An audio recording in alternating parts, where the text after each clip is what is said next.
Now, under the Nigerian Constitution, every citizen shall be housed.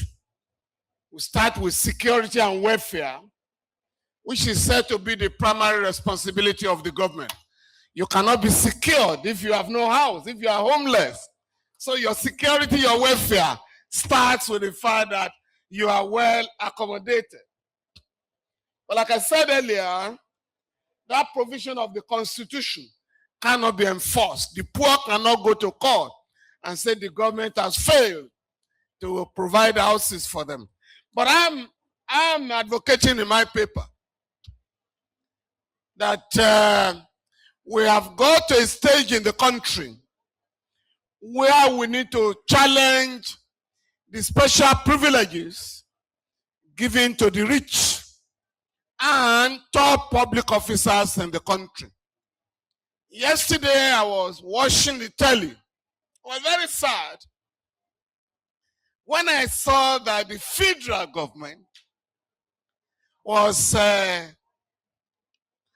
over the keys of houses to judges. And I asked myself, under what law are we operating from? Because it's discriminatory and illegal.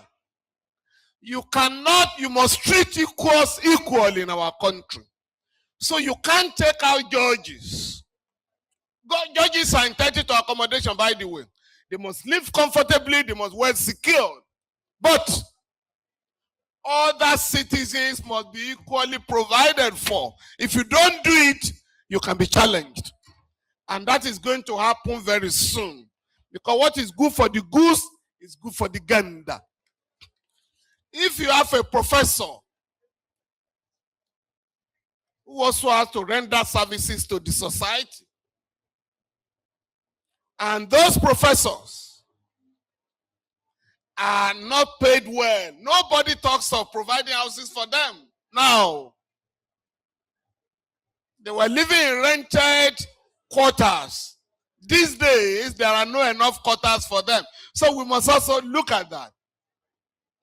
If governors who are in the National Assembly, about 21 of them, are taking salaries from the National Assembly and jumbo allowances, and they are also entitled to a house in the state where they govern for 4 or 8 years, and another house in Abuja, and you have a civil servant who has worked for 35 years, and it's just turned out at the end of the day. So we must insist that equality before the law in our country is respected. The Land Use Act, you can't talk of houses without the provision of land. Before the colonialists came to our country, land was communally owned. If you wanted to build a house and you have attained a certain age, people of your age group will come together, they will build your house. When it's the turn of another person, it's the same thing. But the colonialists heralded us into the capitalist mode of production, privatization. Everybody on his own, and God for all of us. But for the poor, God will only take care of them at the next world, not now. So the government has abandoned the poor, while efforts are made regularly to take care of the rich. It's so bad now that government will spend billions to build houses and then sell them to the rich. You are using government money to build houses for the rich instead of encouraging them to go for mortgage. You know, many of our people who go abroad go and find out they are carers. Do you understand what I'm saying? They are taking care of people. Because in those societies, and I'm talking of capitalist countries, welfare program is so important. That if you are poor, They call them council flats. If you are British, you are not supposed to sleep on the street. They will give you a council flat. If your children, if you are poor, there's a provision for taking care of your children so that they are not poor. I mean, you know, like you. But I'm going to advocate here that there are laws that have taken care of the poor. And we must go out of fear, prepare to enforce those laws, particularly in the interest of our people. The Federal Mortgage Act must be made to work. I saw an advert there now. Federal Mortgage Bank, 131 billion provided for houses. These are not mass houses. It's not mass housing. We're talking of houses for the rich. And I'm advocating here, we must go back to where we are coming from, up to the First Republic or Second Republic. To fix our roads, we have, for the elderly here, elderly people here, PWD's, Public Works Department. I'm sure many of you can recall. And at that time, ministries of housing were building houses.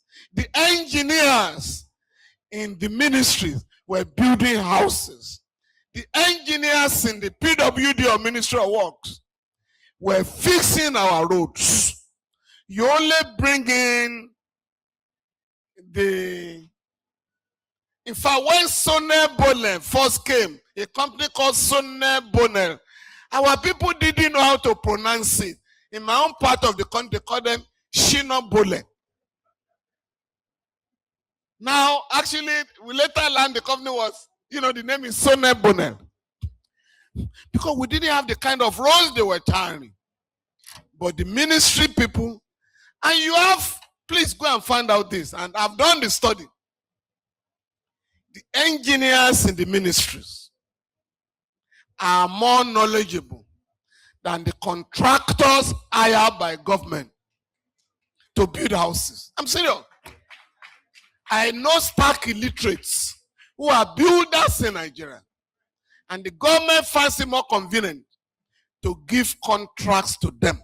So the business of contractocracy, government of contractors by contractors for contractors, must stop. So I'm advocating that we must have workers building brigades. It has worked in Zimbabwe in recent time. The military here sometimes build their own houses. So if we have engineers in the ministries of government, we must get them to render services to our people. I think I made the point earlier that a government that was determined built 30,000 houses in 4 years.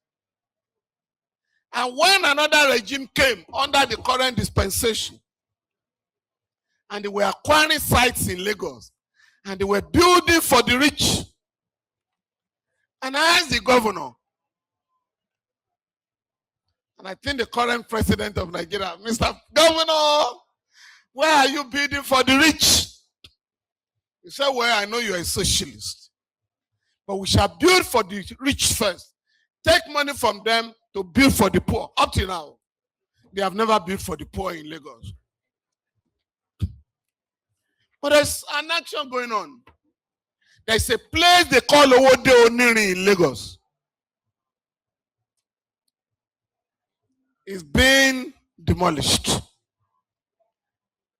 You know what we have done? It's about 26 hectares. We then mobilize those who are affected because they were displaced in 1979 by the Jakonde government. But at that time, they will give alternative place. So they were taken from Jankara and settled in Owode Oniri. So the current government decides, Lagos State, we're going to remove them. Of course, we went to court and also decide to mobilize the people. You must resist. And we told the government, we're not saying you should not have development. If you want to develop the place, those who were displaced from Lagos 40 years ago must be given places there. But you know what they do? All this local government, they are building markets. By the time they finish constructing the market, the poor cannot be there. This time around, the government has now agreed. We are going to develop the place.